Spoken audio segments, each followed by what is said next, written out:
नमस्कार विद्यार्थी मित्रांनो, स्वागत आहे एचजीएमपीएससी आपल्या करंट अफेअर्सच्या मराठी युट्यूब चॅनलमध्ये. मी संतोष. मित्रांनो, आज आपण 1 ते 30 जून म्हणजेच की जून महिन्यातील पूर्ण चालू घडामोडी प्रश्न आणि उत्तरे या व्हिडिओच्या माध्यमातून आपण पाहणार आहोत. मित्रांनो, सर्वच प्रश्न हे खूप आयएमपी असणार आहेत आणि फक्त आयएमपी प्रश्न आपण या व्हिडिओमध्ये पाहणार आहोत. त्यामुळे व्हिडिओला शेवटपर्यंत नक्की पहा आणि आपण जर चॅनलवर नवीन असाल तर एचजीएमपीएससी आपले चॅनल सबस्क्राईब करायला विसरू नका. चला तर मग सुरू करूया. प्रश्न क्रमांक पहिला पाहूयात.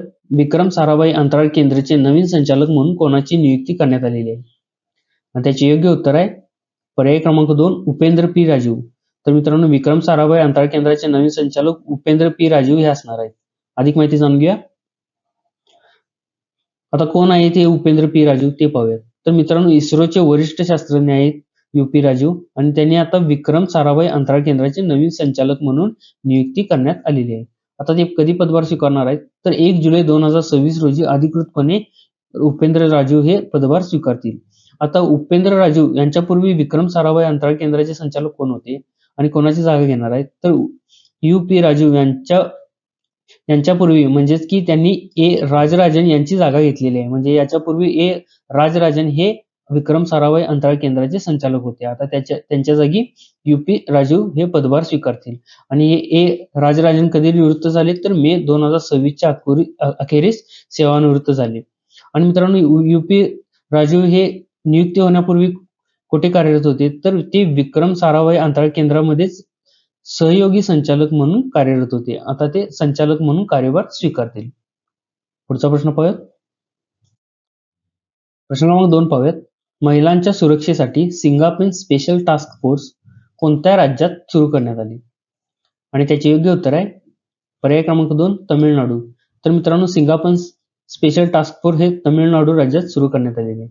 आता त्याबद्दल अधिक माहिती जाणून घ्या.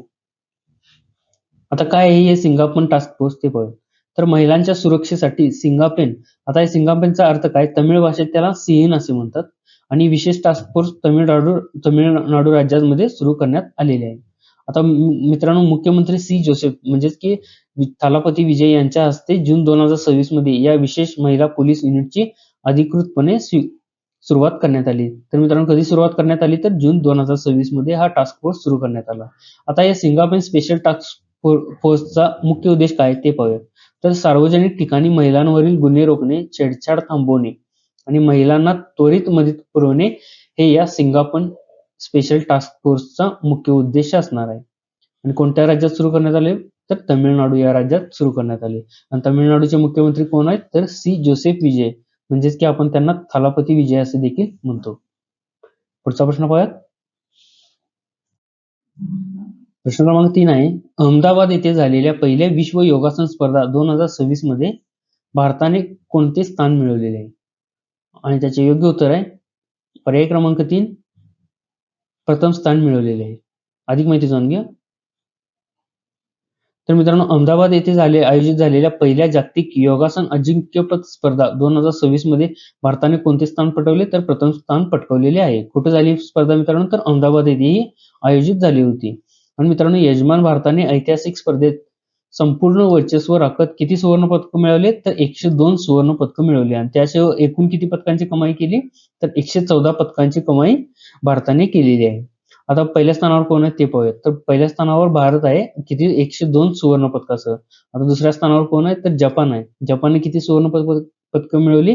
तर 3 सुवर्ण पदक मिळवली. आणि तिसऱ्या स्थानावर कोण आहे? तर अर्जेंटिना हे तिसऱ्या स्थानावर आहे आणि अर्जेंटिनाने 2 सुवर्ण पदक मिळवलेले आहेत.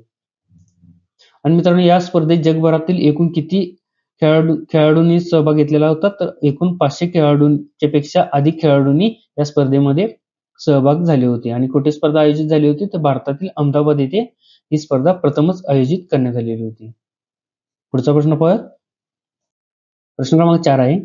भारतीय विद्या भवनच्या अध्यक्षपदी कोणाची नियुक्ती करण्यात आलेली आहे? आणि त्याचे योग्य उत्तर आहे पर्याय क्रमांक 1 बनवारीलाल पुरोहित. तर मित्रांनो, भारतीय विद्या भवनच्या अध्यक्षपदी बनवारीलाल पुरोहित यांची नियुक्ती करण्यात आलेली आहे. अधिक माहिती जाणून घ्या. आता कोण आहेत हे बनवारीलाल पुरोहित ते पाहूया. द प्रिंट नुसार पंजाब, तमिळनाडू, आसाम आणि मेघालयचे माजी राज्यपाल बनवारीलाल पुरोहित यांची 7 जून 2026 रोजी प्रतिष्ठित संस्थेच्या अध्यक्षपदी निवड करण्यात आलेली. कोणत्या? तर भारतीय विद्याभवनच्या अध्यक्षपदी यांची नियुक्ती करण्यात आलेली. आणि मित्रांनो, बनवारीलाल पुरोहित हे माजी राज्यपाल आहेत. त्यांनी पंजाब, तामिळनाडू, आसाम आणि मेघालयचे माजी राज्यपाल म्हणून कार्यभार स्वीकारलेला होता. आणि मित्रांनो, ते गेल्या 22 वर्षापासून या संस्थेचे विश्वस्त म्हणून काम पाहत होते. कोणत्या? तर भारतीय विद्याभवनच्या विश्वस्तपदी ते काम पाहत होते.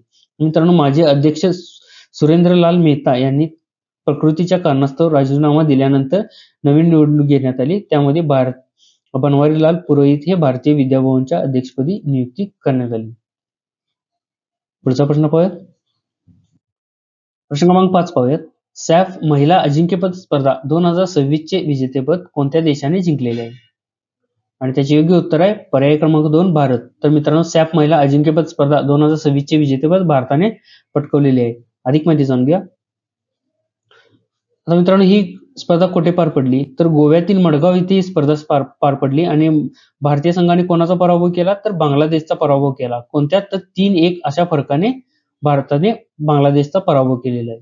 आणि मित्रांनो, ह्या शानदार विजयासह भारताने तब्बल किती वर्षानंतर? तर 7 वर्षानंतर आणि विक्रमी 6व्यांदा, कितव्यांदा? तर 6व्यांदा हे सॅफ महिला अजिंक्यपदावर आपले नाव कोरलेले आहे. म्हणजे यापूर्वी मित्रांनो 2019 मध्ये भारताने सॅफ महिला अजिंक्यपद स्पर्धा जिंकलेली होती. त्यानंतर आता 2026 मध्ये भारताने ही स्पर्धा जिंकलेली आहे. आणि कुठे पार पडली मित्रांनो या वर्षीची स्पर्धा? तर गोव्यातील मडगाव येथे ही स्पर्धा पार पडली. पुढचा प्रश्न पाहूयात. प्रश्न क्रमांक 6 पाहूयात. नवी दिल्ली येथे भव्य पोर्टलचे उद्घाटन कोणी केले? आणि त्याचे योग्य उत्तर आहे पर्याय क्रमांक 3 पियुष गोयल. तर मित्रांनो, भव्य पोर्टलचे उद्घाटन कोणी केले? तर केंद्रीय वाणिज्य आणि उद्योग मंत्री पियुष गोयल यांनी या भव्य पोर्टलचे उद्घाटन केले. अधिक माहिती जाणून घेऊया. तर मित्रांनो, 8 जून 2026 रोजी भारतीय औद्योगिक विकास योजना म्हणजेच भारत औद्योगिक विकास योजनेच्या अंमलबजावणीसाठी या डिजिटल पोर्टलचे औपचारिक उद्घाटन करण्यात आले. आता मित्रांनो, या भव्य पोर्टलचा मुख्य उद्देश काय असणार आहे आणि त्याचा फायदा कसा होणार आहे ते पाहूया. तर हे पोर्टल राज्यांकडून येणाऱ्या प्रकल्पांचे प्रस्ताव स्वीकारणे, त्याचे मूल्यांकन करणे आणि बांधकामाच्या प्रगतीवर रिअल टाइम लक्ष ठेवण्यासाठी सिंगल विंडो डिजिटल प्लॅटफॉर्म म्हणून हे भव्य पोर्टल मित्रांनो काम करणार आहे. आणि त्याचे उद्घाटन कोणी केले? तर केंद्रीय वाणिज्य आणि उद्योग मंत्री पियुष गोयल त्यांनी 8 जून 2026 रोजी या भव्य पोर्टलचे उद्घाटन केले. पुढचा प्रश्न पाहूयात. प्रश्न क्रमांक 7 पाहूयात. सभ्यतांमधील संवादासाठी आंतरराष्ट्रीय दिवस दरवर्षी कधी साजरा केला जातो? आणि त्याचे योग्य उत्तर आहे पर्याय क्रमांक 4 10 जून. तर मित्रांनो, सभ्यतांमधील संवादासाठी आंतरराष्ट्रीय दिवस हा 10 जून रोजी साजरा केला जातो. अधिक माहिती जाणून घेऊया. तर सभ्यतांमधील संवादासाठी आंतरराष्ट्रीय दिवस हा दरवर्षी 10 जून रोजी आपण साजरा करतो. आणि मित्रांनो, संयुक्त राष्ट्र महासभेने 20 जून 2024 मध्ये हा ठराव मंजूर करून या दिनाची घोषणा केलेली होती. आणि त्यानंतर 2025 पासून हा दिवस जागतिक पातळीवर पाळला जातो. म्हणजेच काय मित्रांनो, तर 2025 रोजी हा पहिल्यांदा सभ्यतांमधील संवादासाठी आंतरराष्ट्रीय दिवस साजरा करण्यात आला. आता या दिवसाचा मुख्य उद्देश काय असतो आणि काय उद्देश आहे हा दिवस पाळण्यामागे? तर जागतिक शांतता आणि सौहार्द प्रस्थापित करणे हे या सभ्यतांमधील संवादासाठी आंतरराष्ट्रीय दिवस साजरा केला जातो. कधी साजरा केला जातो? तर 10 जून रोजी हा दिवस साजरा केला जातो. पुढचा प्रश्न पाहूयात. प्रश्न क्रमांक 8 पाहूयात. UN military gender advocate of the year 2025 पुरस्कार कोणाला मिळाला आहे? आणि त्याचे योग्य उत्तर आहे पर्याय क्रमांक 3 मेजर अभिलाषा बराक. तर मित्रांनो, UN military gender advocate of the year 2025 हा पुरस्कार मेजर अभिलाषा बराक यांना मिळालेला आहे नुकताच. अधिक माहिती जाणून घ्या. तर आता हा का पुरस्कार देण्यात आला ते पाहूया. तर लेबनॉनमध्ये महिला आणि मुलींच्या कल्याणासाठी त्यांनी केलेल्या सामाजिक कार्य तसेच शांती सैनिकांना देण्यात आलेले जेंडर सेन्सिटायझेशन म्हणजेच काय तर लैंगिक संवेदनशीलता प्रशिक्षण यासाठी हा पुरस्कार मेजर अभिलाषा बराक यांना हा देण्यात आलेला आहे. आणि मित्रांनो, मेजर अभिलाषा बराक कोण आहेत? तर त्या भारतीय लष्कराच्या पहिल्या महिला लढाऊ हेलिकॉप्टर पायलट म्हणजेच काय कॉम्बॅट हेलिकॉप्टर पायलट आहेत. कोण? तर मेजर अभिलाषा बराक. चला तर पुढचा प्रश्न पाहूयात. प्रश्न क्रमांक 9 पाहूयात. फ्रेंच ओपन 2026 पुरुष एकेरीचे विजेतेपद कोण ठरले? आणि त्याचे योग्य उत्तर आहे पर्याय क्रमांक 2 अलेक्झांडर झेरवे. तर मित्रांनो, अलेक्झांडर झेरवे हे फ्रेंच ओपन 2026 पुरुष एकेरीचे विजेतेपद पटकावलेले आहे. अधिक माहिती जाणून घ्या. आता त्यांनी अंतिम सामन्यात कोणाचा पराभव केला ते पाहूयात. तर त्यांनी अंतिम सामन्यात इटलीच्या फ्लाविओ कोबोली यांचा 5 सेटच्या अटीतटीच्या सामन्यात पराभव केला. तर मित्रांनो कोणाचा पराभव केला तर त्यांनी इटलीच्या फ्लॅविओ कोबोली यांचा पराभव करून हे फ्रेंच ओपन 2026 चे पुरुष एकेरीचे विजेतेपद पटकावलेले आहे. आणि मित्रांनो विशेष बाब म्हणजे त्यांच्या कारकिर्दीतले हे पहिले ग्रँड स्लॅम विजेतेपद पटकावलेले आहे. कोणी? अलेक्झांडर झेर्वे यांनी. आणि मित्रांनो या ऐतिहासिक विजयासह अलेक्झांडर झेर्वे यांनी 1937 नंतर फ्रेंच ओपन जिंकणारे आणि 1996 नंतर ग्रँड स्लॅम पुरुष एकेरीचे विजेतेपद मिळवणारे पहिले जर्मन पुरुष खेळाडू बनलेले आहेत. कोण? तर अलेक्झांडर झेर्वे. पुढचा प्रश्न पाहूयात. प्रश्न क्रमांक 10 पाहूयात. द सेकंड ऑर्बिट हे आत्मचरित्र कोणाचे आहे? आणि त्याचे योग्य उत्तर आहे पर्याय क्रमांक 1 शुभांशु शुक्ला. तर मित्रांनो द सेकंड ऑर्बिट हे आत्मचरित्र शुभांशु शुक्ला यांचे आहे.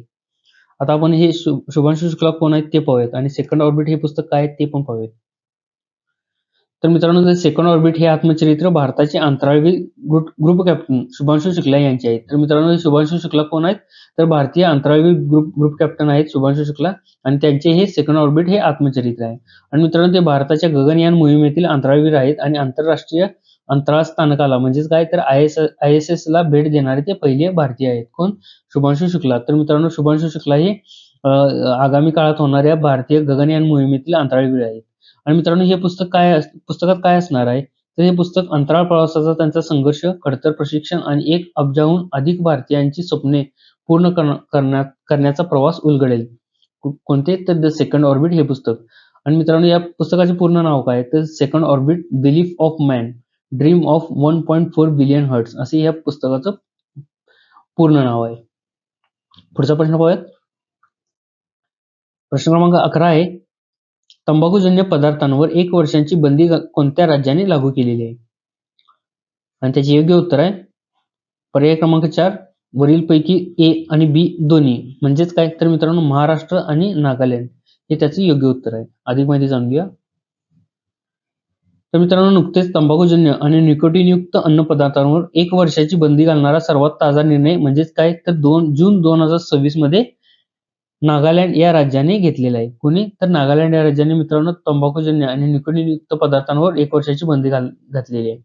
आणि तसेच महाराष्ट्र सरकारनेही अन्न सुरक्षा कायद्याअंतर्गत अशा सुगंधित तंबाखू आणि गुटख्यांवरील बंदीला दरवर्षी 1 वर्षासाठी मुदतवाढ देण्याचे आदेश जारी केलेला आहे. तर मित्रांनो नागालँड आणि महाराष्ट्र या दोन्ही राज्यांनी तंबाखूजन्य पदार्थांवर 1 वर्षाची बंदी घातलेली आहे. पुढचा प्रश्न पाहूयात. प्रश्न क्रमांक 12 आहे स्वरसाम इमारतीच्या उद्घाटनामुळे चर्चेत आलेले अक्षय पात्र मंदिर कोठे आहे? आणि त्याचे योग्य उत्तर आहे पर्याय क्रमांक 3 जयपूर राजस्थान. तर मित्रांनो अक्षय पात्र मंदिर कुठे आहे तर जयपूर राजस्थानमध्ये आहे. आणि मित्रांनो स्वरसाम इमारतीच्या उद्घाटनामुळे हे सध्या चर्चेमध्ये होते. अधिक माहिती जाणून घ्या.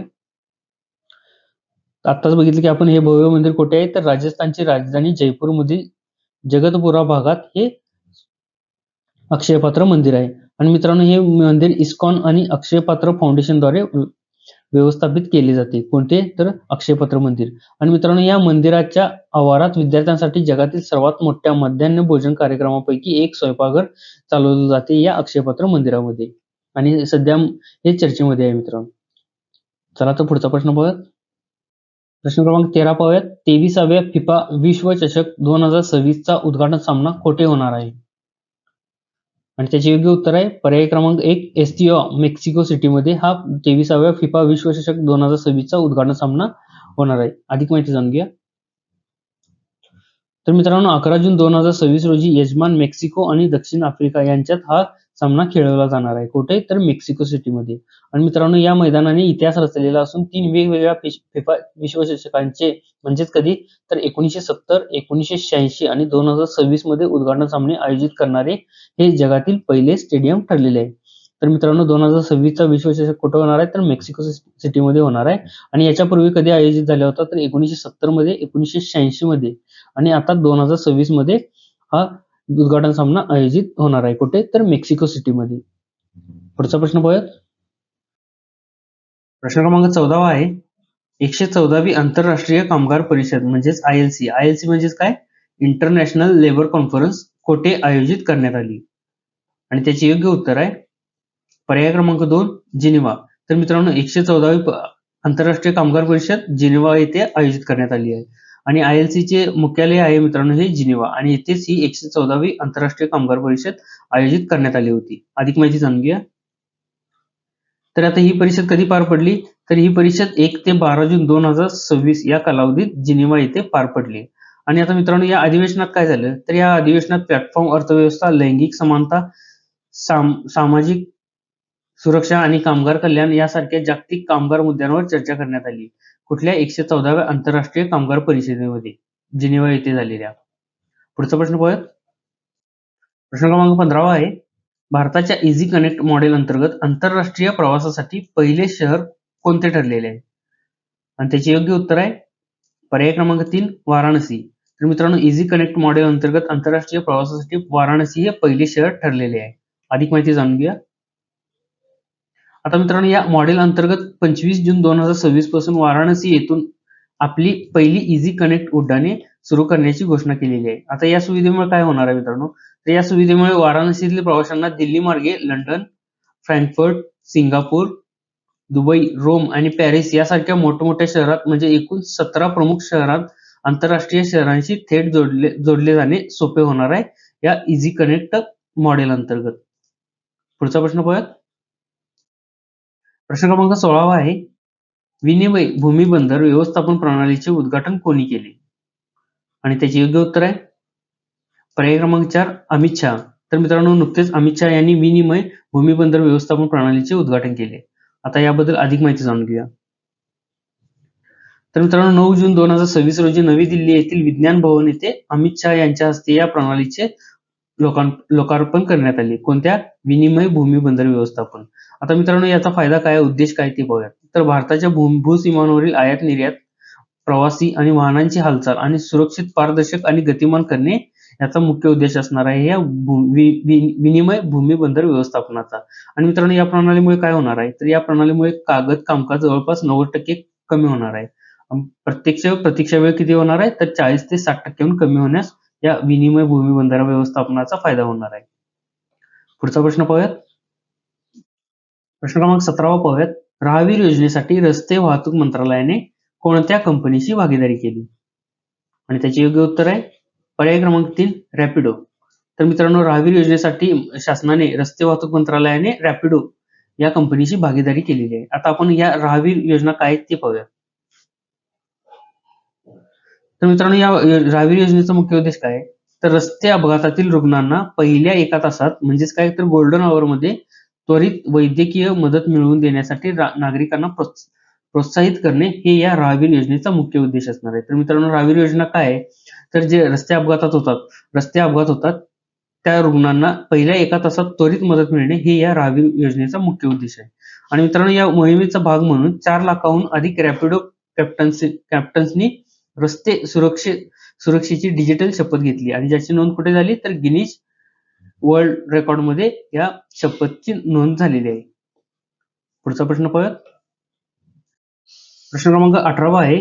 वोग आयवेअर इंडियाच्या नवीन ब्रँड अँबॅसेडर म्हणून कोणाची नियुक्ती करण्यात आलेली आहे? आणि त्याचे योग्य उत्तर आहे पर्याय क्रमांक 2 कीर्ती सेनन. तर मित्रांनो कीर्ती सेननची वोग आयवेअर इंडियाच्या नवीन ब्रँड अँबॅसेडर म्हणून नियुक्ती करण्यात आलेली आहे. अधिक माहिती जाणून घ्या. तर मित्रांनो या नियुक्तीसोबतच वोग आयवेअर जर्नीज नावाची नवीन जाहिरात मोहीम देखील सुरू करण्यात आलेली आहे. आता ही थीम काय असणार आहे, तर ती थीम अशी आहे की ही मोहीम प्रामुख्याने आत्मशोध, वैयक्तिक शैली आणि आत्म अभिव्यक्ती या संकल्पनेवर आधारित असणार आहे. आणि मित्रांनो अभिनेता शाहिद कपूरने 2025 मध्ये या ब्रँडचा पुरुष चेहरा म्हणून जोडला गेला होता आणि आता तो पुढेही कायम राहणार आहे. आणि आता कीर्ती सेननची देखील या ब्रँड अँबॅसेडर म्हणून नियुक्ती केलेली आहे. आणि शाहिद कपूर मे 2025 पासून पुरुष चेहरा म्हणून जोडला गेला होता. आता त्यामध्ये कीर्ती सेनन देखील जोडली गेलेली आहे नवीन ब्रँड अँबॅसेडर म्हणून. पुढचा प्रश्न पाहूयात. प्रश्न क्रमांक 19 आहे. नुकतेच निधन झालेले भरती राजा कोणत्या क्षेत्राशी संबंधित होते? आणि त्याचे योग्य उत्तर आहे पर्याय क्रमांक 1 चित्रपट सृष्टी. तर मित्रांनो नुकतेच अभिनेते भरती राजा यांचे निधन झाले आणि ते चित्रपट सृष्टीशी निगडीत होते. अधिक माहिती जाणून घ्या. तर मित्रांनो नुकतेच निधन झालेले भरती राजा म्हणजेच काय तर भारती राजा हे प्रामुख्याने मनोरंजन आणि चित्रपट सृष्टी म्हणजे सिनेमाशी संबंधित होते आणि मित्रांनो ते दक्षिण भारतीय चित्रपटसृष्टीतील विशेषतः तमिळ चित्रपटसृष्टीतील एक अत्यंत नामांकित आणि दिग्गज चित्रपट दिग्दर्शक, निर्माता आणि पटकथा लेखक आणि अभिनेते होते. तर मित्रांनो भरतीराजा हे कोण होते? तर ते एक तमिळ चित्रपटसृष्टीतील नामांकित व्यक्ती होते, अभिनेते होते आणि ते दिग्दर्शक पण होते, ते निर्माते देखील होते, पटकथा लेखक देखील होते आणि ते अभिनेते देखील होते आणि त्यांचे नुकते निधन झाले. पुढचा प्रश्न पाहूया. आता आपला शेवटचा आणि 20वा प्रश्न आहे.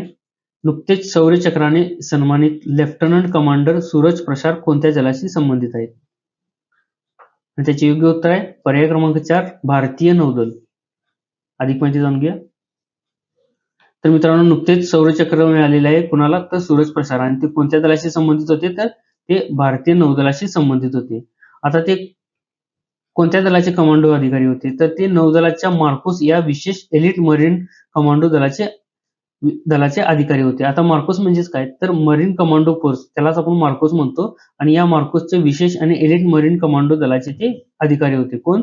तर सूरज प्रसाद. आणि मित्रांनो 8 जून 2026 रोजी राष्ट्रपती भवनात आयोजित संरक्षण गुंतवणूक समारंभात राष्ट्रपती द्रौपदी मुर्मू यांच्या हस्ते सूरज प्रसाद यांना या शौर्यचक्र प्रदान करण्यात आले. आता मित्रांनो आता यांना सूरज प्रसाद यांची कामगिरी काय आणि त्यांना हे शौर्यचक्राने का सन्मानित करण्यात आले? तर नोव्हेंबर 2024 मध्ये जम्मू काश्मीरच्या बंदीपारा जिल्ह्यातील एका मोहिमेमध्ये त्यांनी उत्कृष्ट आणि साहसी असे नेतृत्व केले, त्यासाठी यांना शौर्यचक्राने सन्मानित करण्यात आले. तर मित्रांनो हे होते जून महिन्याचे महत्वाचे असे चालू घडामोडीचे प्रश्न आणि उत्तरे. मित्रांनो सर्वच प्रश्न हे खूप IMP होते. व्हिडिओ कसा वाटला हे कमेंटमध्ये नक्की सांगा आणि जर आपण चॅनलवर नवीन असाल तर AJU MPSC आपले चॅनल सबस्क्राईब करायला विसरू नका. धन्यवाद.